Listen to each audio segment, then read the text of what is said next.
38 ans que Paul Biya préside aux destinées du peuple camerounais. Aujourd'hui, c'est son 38e anniversaire en tant que président de la République du Cameroun, jadis République unie du Cameroun. En fait, qui est Paul Biya? Paul Barthélemy Biya Bimbondo est né un 13 février 1933 à Nvomeka, dans le sud du Cameroun. En 1962, il rentre dans le gouvernement d'Amadou Ahidjo. Et de 1962 à 1965, Paul Biya est chargé de mission à la présidence de la République.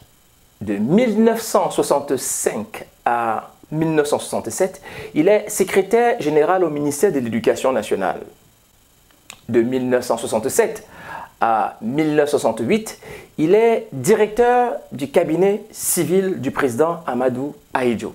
De 1968 à 1975, il est pendant 7 ans le secrétaire général à la présidence de la République unie du Cameroun.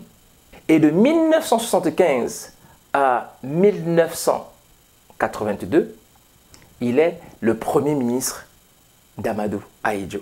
Vous remarquerez donc que de 1962 à 1982, voilà 20 ans que Paul Biya joue dans la cour des grands. Le 6 novembre 1982, le voilà qui accède à la magistrature suprême. Il est donc le président de la République du Cameroun et il remplace ainsi Amadou Ahidjo qui vient de remettre sa démission. Eh bien, voilà le règne de Paul Biya qui va commencer. C'est un homme qui n'est pas seulement chanceux, la vie lui va bien et tout semble lui réussir. Il a 49 ans. Il ne s'attendait pas à être là, mais il est là.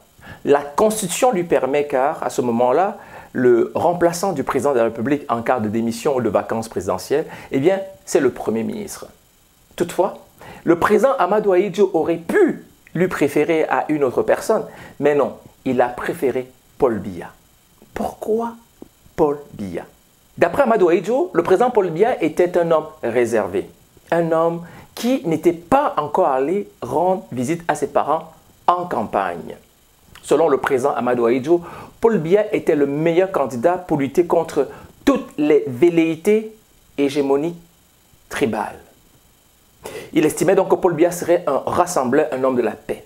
Et pourtant, lorsque Paul Biya est choisi pour être le futur président de la République du Cameroun, il ne fait pas l'unanimité auprès de ses amis. Certains des ministres d'Amadou Ahidjo le trouvent incompétent, d'autres laxistes, d'autres hypocrites. Mais Paul Biya séduit la gente féminine camerounaise. Les femmes du Cameroun sont séduites par ce beau président de 49 ans, élégant, avec beaucoup de classe, réservé et toujours taillé dans son costume. La beauté de ce nouveau président va donc augurer des lendemains meilleurs au cœur de beaucoup de femmes du Cameroun. Mais voilà. Le 6 avril 1984, Paul Biya n'aura pas un pouvoir facile. Un coup d'État viendra ainsi lui rappeler qu'il n'est pas la bienvenue. Ces soldats majoritairement originaires du nord du Cameroun vont tenter de renverser les institutions républicaines.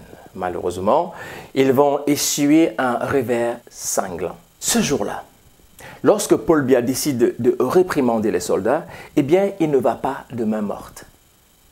Il va, pour la première fois, plonger ses mains dans du sang. Et cette façon de faire nous rappelle le feu président Amadou Ahidjo. C'est un système français qui consiste à gouverner avec la peur et d'assassiner tous nos rivaux.